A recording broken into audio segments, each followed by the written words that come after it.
સુરત શહેરમાં 7 વર્ષની દીકરીના દીક્ષા આપવા મામલે મહત્વનો નિર્ણય આવ્યો છે. દીકરીના પિતા દ્વારા કોર્ટમાં અરજી કરાઈ હતી. દીકરીની માતા દ્વારા દીકરીને દીક્ષા હમણાં ન આપવા બાબતે એફિડેવિટ કરાઈ હતી, જેને લઈને આજે સુરત ફેમિલી કોર્ટમાં બંને પક્ષના વકીલો એકબીજા સાથે રહ્યા હતા અને ફેમિલી કોર્ટમાં સુખદ સમાધાનનો નિર્ણય આવ્યો હતો. તો આજથી પતિ પત્ની હવે સાથે રહેશે અને પતિ હવે આ કેસમાં આગળ લડવા નથી માંગતા તેમ જણાવ્યું હતું. દીકરીના ભવિષ્ય માટે મહત્વનો નિર્ણય લેવાયો હોય બંને પક્ષના વકીલની દલીલ બાદ મહત્વનો ચુકાદો આવતા બંને વકીલોએ નિર્ણયને આવકાર્યો હતો. છેલ્લા ઘણા સમયથી સુરત શહેરમાં નાની બાળકીના દીક્ષા બાબતનો મુદ્દો બહુ ચર્ચામાં રહ્યો. એ બાબતે નામદાર કોર્ટ રૂબરૂ પ્રોસિડિંગ્સ પણ થયા. મીડિયામાં પણ ઘણી આ બાબતે હકીકતો આપવામાં આવી.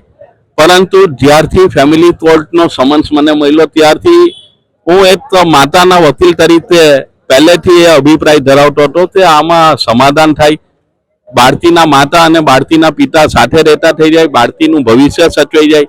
દીક્ષા જુદો ઇસ્યુ છે, પરંતુ પતિ પત્ની સાથે રહેતા થઈ જાય, એક નાનું બીજું બાળક પણ છે, એનું પણ ભવિષ્ય સચવાઈ જાય.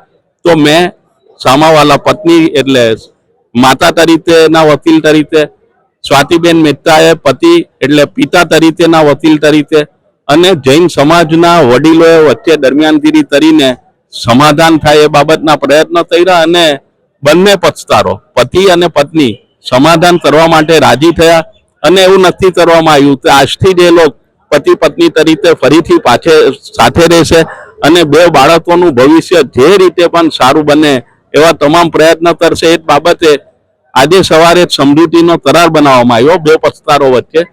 સમજૂતીના કરારને આજે નામદાર કોર્ટ રૂબરૂ રજૂ રાખવામાં આવ્યો. નામદાર કોર્ટે એ સમજૂતીનો કરાર રેકોર્ડ ઉપર લઈને જે દીક્ષા બાબતની અરજી હતી એ દીક્ષા બાબતની અરજી આજે ફેસલ કરી દીધી છે. એટલે હવે દીક્ષા સંદર્ભે કોઈ હુકમ ભવિષ્યમાં થશે નહીં અને અરજદારે જે વાલી નિયુક્ત થવાને કબજો મેળવવા માટેની જે બીજી લાત છે એમની એ અરજી પણ 6/1/2025 રોજ પરત ખેંચી લેશે એવી નામદાર કોર્ટને બાંહેધરી આપી છે. તો એ આજે દીક્ષાથી ઉભો થયેલો પ્રશ્ન સુખદ સમાધાનથી નિરાકરણ આવેલ છે. તો જે પણ આ સમાધાનમાં પ્રયત્ન જે કર્યો છે તમામનો હું સામાવાલા માતાના વકીલ તરીકે તમામનો આભાર માનું.